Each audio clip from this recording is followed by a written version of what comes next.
क्या जीवन में गुरु का होना बहुत जरूरी है?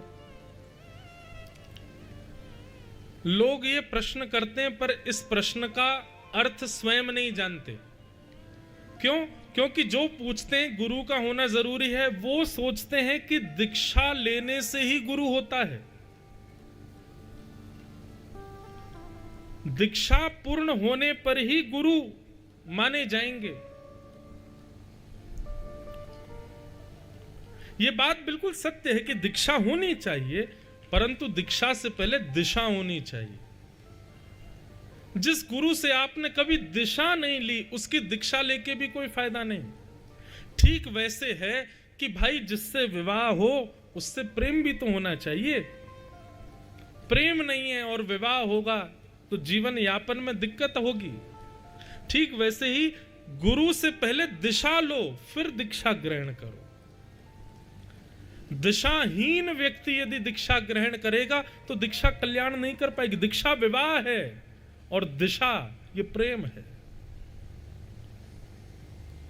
हमसे लोग कहते हैं दीक्षा लेनी है महाराज जी, हम कहते पहले दिशा लो। जो कथा में कहते हैं उसको जीवन में लाना प्रारंभ कर दो, और जब ठाकुर जी कृपा करेंगे तो दीक्षा भी देंगे। पर अभी तो पहले दिशा ही ले लो, खूब कथाएं सुन लो, दिशा जीवन में ले आओ। गुरु कृपा, इसका प्रत्यक्ष अनुभव हमने किया अपने पूर्व के आचार्यों के। जब हम प्रसंग बोलते हैं, चाहे वो सूरदास, कुम्मनदास, तुलसीदास, मीराबाई, इन सब पर गुरु कृपा है। और ये गुरु कृपा दीक्षा की नहीं है, दिशा की है। दीक्षा कृपा जन्य है, पर दिशा पहले है। सूरदास जी से किसी ने पूछा, आपके पास नेत्र तो है नहीं, आप ठाकुर जी को देखते कैसे हो?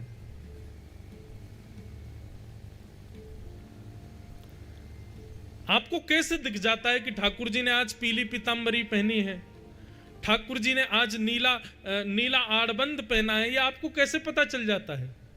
सूरदास जी के गले, ठाकुर जी के गले में मोतियों की माला है, गाल पर सुंदर केसर कुमकुम लगे हैं, ये आपको कैसे दिख जाता है सूरदास जी? नेत्र तो है नहीं आपके पास। तब सूरदास जी एक ही बात कहते हैं, भरोसो दृढ़ इन चरणन केरो, श्री वल्लभ नख चंद्र छटा बिन, सब जग माही अंधेरो,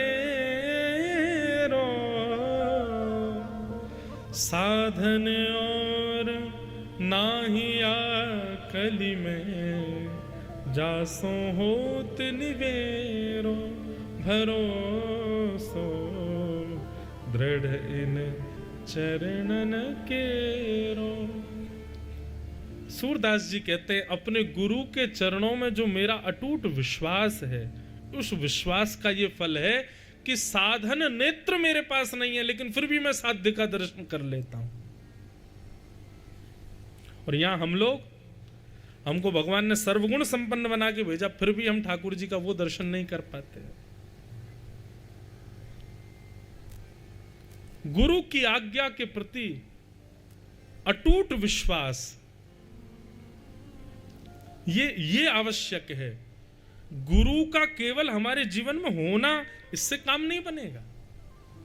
जब तक उसकी वाणी पर विश्वास नहीं है आपको, ये जो कह रहे हैं वो होगा। महाराज पीपा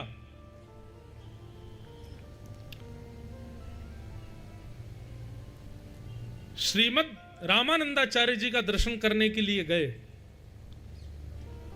और जैसे दर्शन करने के लिए गए तो द्वारपालों से जाकर के जो सेवक थे रामानंदाचार्य जी के, उनको जाके कहा, मुझे पूज्य श्री रामानंदाचार्य जी का दर्शन करना है। सेवकों ने पूछा, आपका परिचय? बोले महाराज पीपा।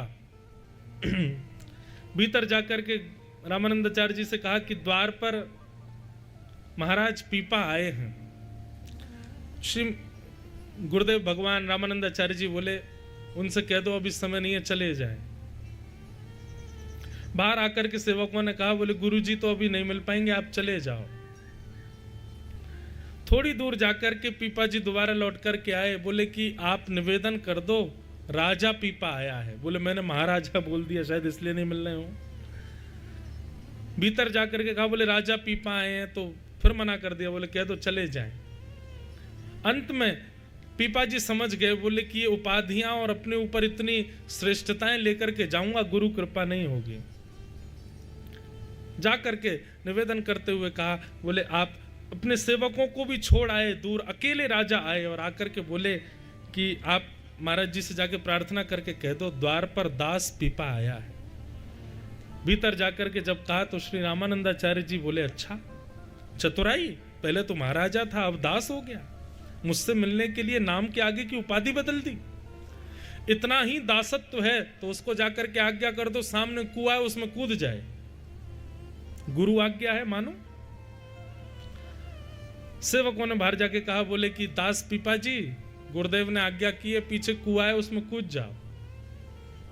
सुनते ही ऐसा नहीं विचार किया हो या दोबारा पूछा हो, अच्छा इसमें कूदना है, नहीं नहीं नहीं, जैसे ही कहा कि गुरुदेव ने आज्ञा की कूद जाओ, तुरंत पीपा जी दौड़े और बस कुएं में गिरने ही वाले थे, बस प्राण निकलने को ही थे। उसी समय श्री रामानंदाचार्य जी आ गए और आकर के पीपा जी को रोक दिया। ऐसा विश्वास है हमारे भीतर? नहीं है। और फिर हम प्रश्न करते हैं, जीवन में गुरु होना चाहिए? ऐसा विश्वास पहले जगाइए, ऐसा अपने आप को बनाइए कि गुरु की आज्ञा, गुरु के वचन अटल कर मानो, उस पर फिर कोई संशय ना हो, तब दीक्षा ग्रहण कीजिए। ऐसा अपने आप को बनाइए कि गुरु की आज्ञा, गुरु के वचन अटल कर मानो, उस पर फिर कोई संशय ना हो, तब दीक्षा ग्रहण कीजिए। क्यों कल्याण नहीं कर पा रहे? इतने सारे संप्रदाय हैं, इतने श्रेष्ठ श्रेष्ठ महापुरुष हमारी धरती पर हैं, क्यों हम दीक्षा लेकर के भी अपने आप को भगवत सन्निधि के पात्र नहीं बना पा रहे? गुरु में कमी नहीं है, हमारे शिष्यत्व में कमी है, हमारी शिष्यत्व में योग्यता नहीं है।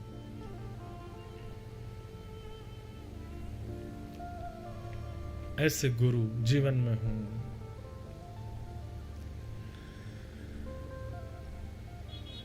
तो पहले विश्वास का निर्माण कीजिए अपने चित्त में। जिनकी वाणी सुनकर के कृष्ण और प्रिय लगने लगे, जिनकी वाणी सुनकर के आप कृष्ण को और अपने समीप अनुभव करने लग जाओ, उनके प्रति पहले विश्वास को जगाओ, उनकी बताए गए निर्देशन और दिशाओं को नेत्र बंद करके पालन करने लग जाओ, तब दीक्षा ग्रहण करो, तब दीक्षा के अधिकारी बन पाओगे। सूत जी महाराज ने अपने गुरु श्री सुखदेव जी को वंदन किया। सूत जी शिष्य तो हैं वेदव्यास जी के, लेकिन गुरु की वंदना की जब बात आई तो सुखदेव जी को वंदन करते हैं, क्योंकि अध्ययन मैंने व्यास जी से किया है, लेकिन जब मैंने पहली बार कथा का श्रवण सुखदेव जी से किया, तब सुखदेव जी की कथा ने मेरे हृदय की समस्त ग्रंथियों को खोल दिया। इसलिए मैं अपने गुरु के रूप में श्री सुखदेव जी को मानता हूं। इसलिए सुखदेव जी को सूत जी वंदन करते हैं और अपने गुरु को प्रणाम करते हुए श्री सूत जी महाराज अब यहां से कहना प्रारंभ करते हैं। बहुत सुंदर बात।